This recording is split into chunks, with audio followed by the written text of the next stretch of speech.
Olá, queridos ouvintes, eu sou o Rafael Canada e sejam muito bem-vindos a mais um Biocast.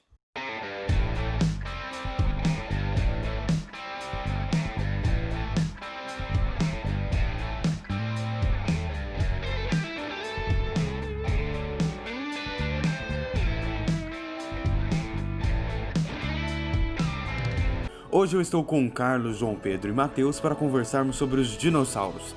Sim, dinossauros, essas incríveis criaturas que estão presentes em diversas obras literárias, da arte e da história do cinema.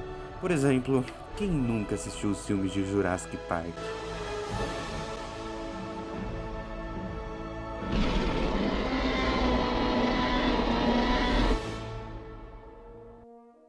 O enredo desse filme traz a história da abertura de um parque de dinossauros que foram clonados a partir do DNA extraído de insetos que estavam contidos em âmbar.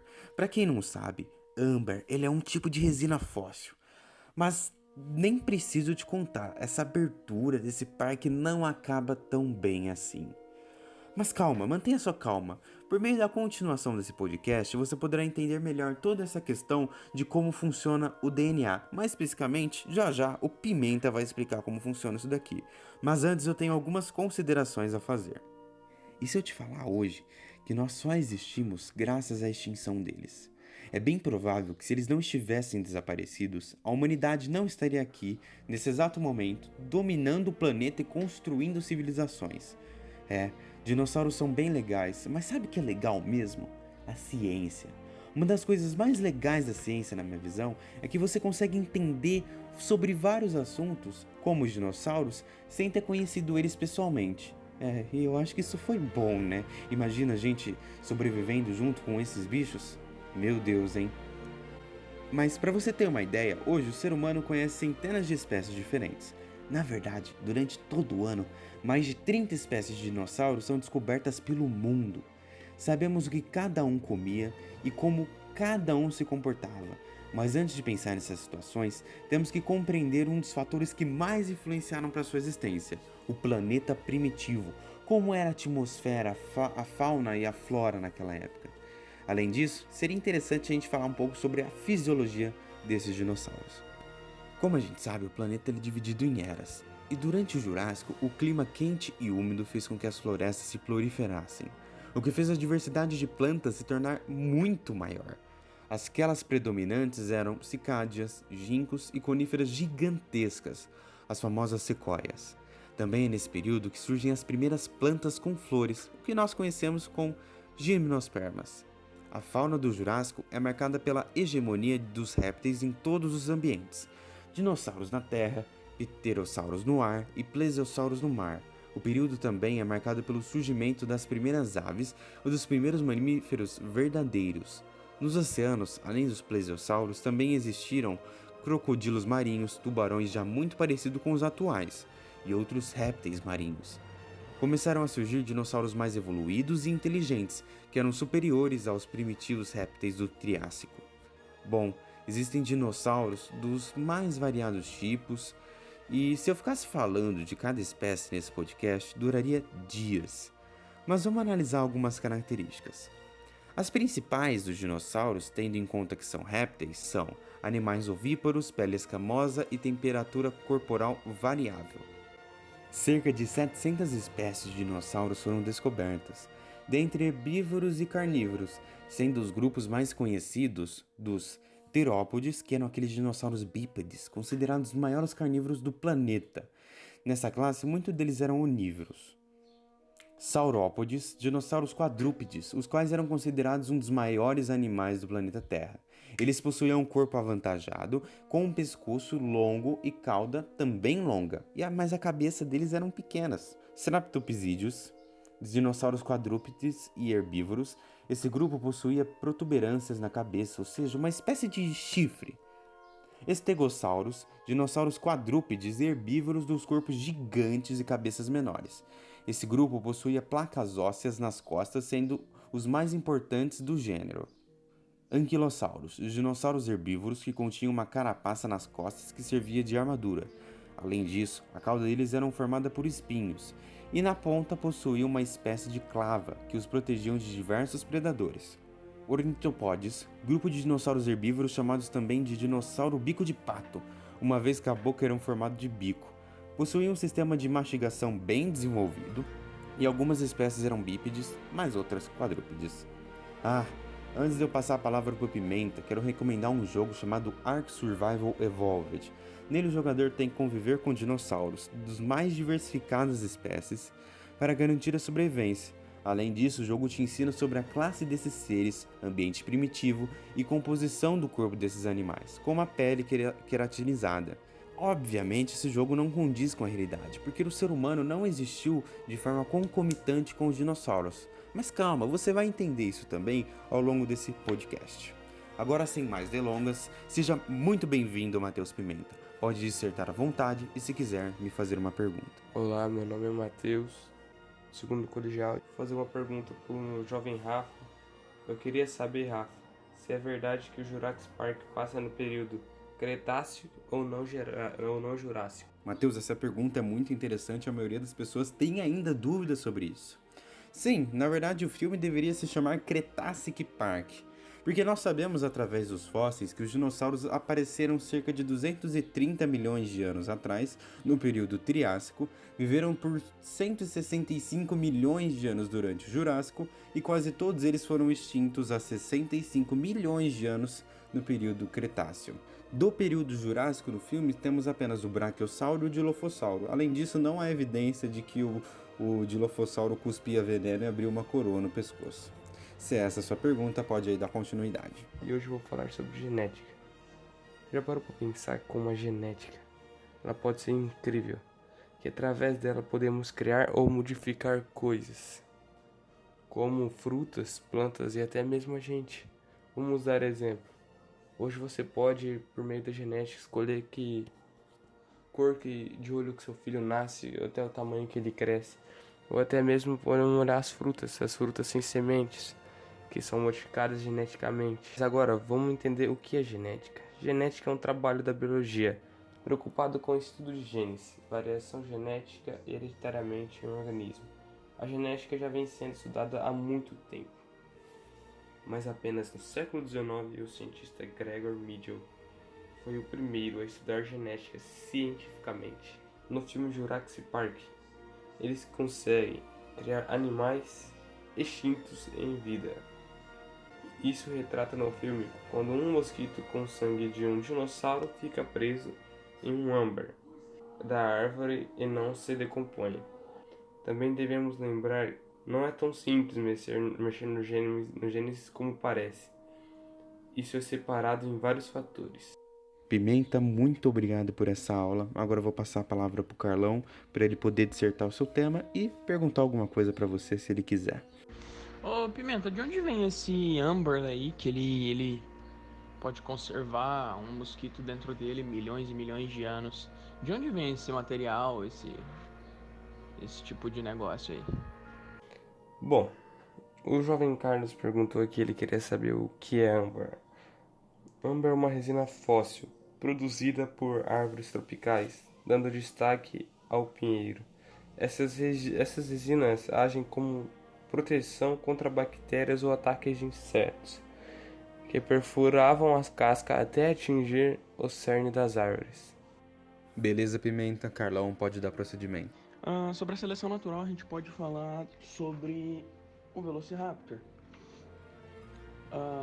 O Velociraptor ele é um animal que ele evoluiu constantemente, mas primeiro eu vou falar as características dele. O Velociraptor ele era um animal relativamente médio porte, quase na altura de um ser humano, um pouco maior. O Velociraptor em sua base era carnívoro, mas acredita-se que se ele não tivesse nenhum tipo de alimento, ele até comeria um pouquinho de plantas, mas a base do alimento era carnívoro. Corria muito, tinha uma mordida relativamente forte para o tamanho, tinha garras enormes que, se enfincassem em um animal, era difícil de removê-las. E podemos citar o Velociraptor como um meio de evolução e um meio de seleção natural, por quê? Depois do Velociraptor, surgiu um cara chamado Utahraptor. O Utahraptor basicamente é o mesmo formato de um Velociraptor, com as mesmas garras, a mesma velocidade, só que ele mudou uma coisa. Na sua evolução, os seus braços vieram com penas. Por quê? Porque naquela época, acho que acreditava-se que não bastava só o Velociraptor ter uma garra para mortífera, não só correr e tudo mais. Ele precisava de algo mais. E aí surgiu essas penas. Essas penas, no Utahraptor, possibilitou ele dar uma leve planeada e, vamos supor, dar um leve bater de asas para subir em algo que ele necessitava mais. Então, isso foi uma evolução muito boa para ele. Levando mais à frente disso, cientistas e pesquisadores hoje acreditam que os dinossauros evoluíram para as aves. Além de seus esqueletos serem muito parecidos e semelhantes, eles têm muito cromossomos, igual os dinossauros. E essa quantidade de cromossomos elevada permitia rápidas evoluções, rápidas seleções naturais em curto espaço de tempo, possibilitando maior sobrevivência, que é uma das armas maiores dos seres humanos e de todos os animais hoje vivos na Terra. Muito obrigado, Carlão. Agora eu vou passar a palavra para o João Pedro. João Pedro, se você quiser perguntar alguma coisa, já dissertar seu tema, fique à vontade. Então, Carlos, em meio ao seu tema, eu queria te fazer uma pergunta que seria: na seleção natural, quais foram os dinossauros que mais dominaram a cadeia neste período? Então, João, os mais conhecidos eram T-Rex, né? Principalmente pelo seu tamanho muito grande, seus bracinhos pequenos, que não tinham muita usabilidade, mas a sua altura, a sua velocidade, por ser um animal bem grande, com passos largos, ele tinha uma velocidade até relativamente muito boa. Sua mordida, uma das mais potentes, obviamente. Ele era um dos topos de linha da cadeia naquela época. Outro, podemos falar sobre o espinossauro também. Um cara até maior do que o T-Rex. Nadava, se alimentava na grande parte de peixes, por isso sua mordida não era tão forte. Era relativamente rápido e seus braços eram um pouco mais longos que o do T-Rex. E ele tinha garras muito fortes, ele usava basicamente várias das vezes as garras para agarrar o peixe e comer como se fosse, pode-se dizer, uma lontra. Agora eu vou falar sobre a extinção e o ressurgimento da vida. Então, dividindo em duas partes. Primeiro eu vou falar da extinção dos dinossauros, né? Então, aproximadamente 65 milhões de anos, os dinossauros desapareceram da Terra. Então, tipo assim, essa extinção, ela sempre foi uma das teorias mais intrigantes do planeta. Os enigmas mais intrigantes. Alguns cientistas, eles acreditam que a extinção dos grandes répteis não aconteceram com a queda dos meteoros, como todo mundo acredita, mas sim por mudanças gradativas do clima que sucedia naquele período. Então, aquele enigma que todo mundo acredita que os dinossauros foram extintos por causa dos meteoros que caíram, tem gente que acredita e tem gente que não. Então, agora eu vou falar sobre o ressurgimento de vida na Terra. A vida foi aniquilada, entre aspas, quando aconteceu a extinção dos dinossauros e tudo mais. Só que como que foi o ressurgimento de vida na Terra? Os fungos já habitavam a Terra, por causa que os fungos são vivos, então eles contam como seres. Então, os fungos habitaram a Terra. Depois chegaram os mamíferos, que foram os primeiros animais a chegarem depois do ressurgimento da Terra. E durante pesquisas, foi visto que os novos fósseis mostram que os mamíferos dominaram rapidamente a Terra após a extinção dos dinossauros. Então, em todas as pesquisas falam que os mamíferos dominaram rapidamente a Terra, depois da extinção, por causa dos fósseis mais novos deles. Mas então é isso, né? Ô João, eu tenho uma pergunta a te fazer. Nós podemos dizer que os seres humanos desenvolveram a partir do macaco? Então, Rafael, respondendo a sua pergunta, podemos dizer que o ser humano se desenvolveu a partir dos macacos? Respondendo ela, o ser humano não veio dos macacos. Esse é um equívoco que se criou em torno da ideia de que não era de Darwin. Na verdade, o que o Darwin disse é que havia indícios de que homens e macacos tinham um ancestral comum. Então é isso, tá ligado?